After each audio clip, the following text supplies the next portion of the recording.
It's week 2 for high school football all across Oregon. The big-time matchups only getting larger with each passing week, and the hype growing with each passing win. It may be still early in the season, but thoughts of state title hopes are already creeping in. With big plays like this, how can you not be excited for the playoffs when they come around?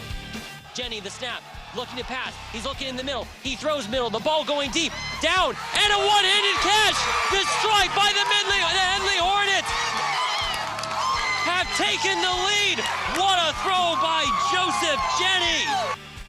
Now, Friday Night Blitz on KEZI 9 News. No thunder, no lightning, no rain. Perfect day for football, wouldn't you say? No Mother Nature. Yeah, it was great. Hey, thunder strikes in different ways, not with Mother Nature, but on the field, I think, this week. Yeah, and you got a good one. I mean, I remember the state rematch last year. It was a little bit cooler. You were down there. Where'd they play that, in Bend? They played that near Bend. Near Bend, right? Freezing cold last November. I think like around 30 degrees, maybe 28, different temperatures. Luckily, we're not there. Brett Taylor, Nick Orsini here for week 2 of the Friday Night Blitz. And again, Brett, you were on the game. We just heard it. Why don't you take us through the highlights of Henley and Marist? Yeah, a rematch from last year's 4A state title game. The Marist Spartans looking for that revenge against Henley. It's a new year with a new chance at it. Marist on its first drive of the game. Third down, it's Nick Hudson to Aaron Bidwell. Touchdown strike. We saw that in last year's title game. We've already seen it plenty this year. Spartans take a 6-0 lead. Ensuing Hornets drive, Joseph Jenny showing off the cannon, float like a butterfly, sting like a hornet, a 53-yard missile to Mark Carpenter. Put it back in the holster, young man. We're tied at 6. We'd stay at that late until the second. Jenny reminding the Spartans of last year's title loss, doing some damage with his legs. Big gain, and the horse collar tackle making it even worse for Marist. Couple plays later, Jenny, the keeper, right side, untouched. Buzz. Hornets take the lead, and a defensive battle goes all the way until the fourth quarter. 3rd and 14, Henley trying to eat the clock. Jenny on the screen, intercepted. Jackson Christian, the big man, stomping his way all the way down to the Henley 10, rumbling and bumbling.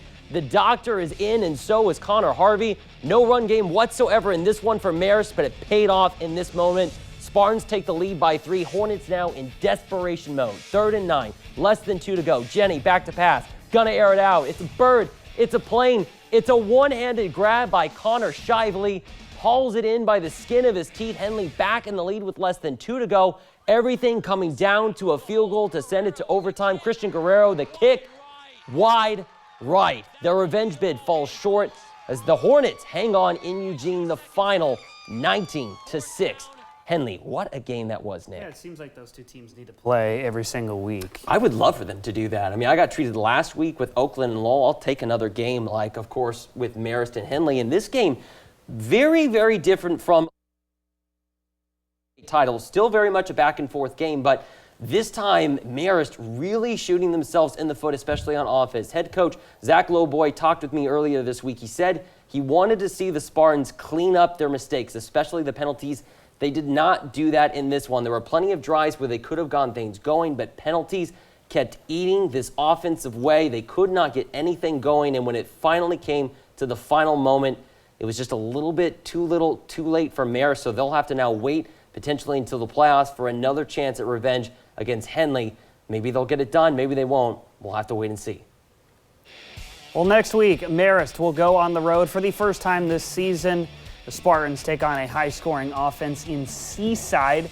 Seaside started the season with wins over North Bend and Junction City. That game will start 7 o'clock at Broadway Field. Some other forays: Philomath beats Milwaukee 49-zip, and Baker beats Marshfield 41-20. Well, Marist has a new coach. So does Sheldon. We thought maybe they'd be a little bit of a down year. Tyler Martell taking over for Josh Line. Week 1, they did pretty well. Yeah. Week 2, a little bit of a different opponent now with West Salem. It's the first time I've actually seen Sheldon play since that state title game a couple years ago. Again, Josh Line era is over. Tyler Martell's in. Let's start here late in the first half. Sheldon was up 21-0, looking for more. Kelson Sperry takes it around the left side and bowls his way in for a touchdown. So it's 28-zip Irish at the half. Sheldon's first possession of the second half, Brody Thomas nearly breaks it for a long touchdown, but he gets tripped up. And a few plays later, it's a play action. Sperry to Caracato, wide open for a touchdown. The running clock would start, and in the end, Sheldon moves to 2-0 with a 42-3 victory over West Salem. So next week, the Irish will take their talents to Spiegelberg Stadium in Medford, where they will take on the Black Tornado at 7 o'clock. Last year, Sheldon beat North Medford 24-3. Irish looking pretty good this year, and so is Willamette. A 5A matchup. It's the Wolverines hosting the Corvallis Spartans. We'll start in the second quarter for this one. Wolverines on top, 10-0. Trey People looking for an open man. Instead, he finds Hayden Silbernagel, intercepted by the Spartans. Now the Spartans looking to score. Marquez Holmes on the bootleg looking downfield, and he finds who else? It's Silbernagel. Corvallis is in the red zone 2 plays later. Jaden Shine punches it in from 4 yards out. It's 10-7, Wolverines still on top. But then later in the second, Willamette trying to get that offense going, and People is trying to hit his man. He gets picked off again. Willamette would hang on, though, to win this one. They move to 2-0.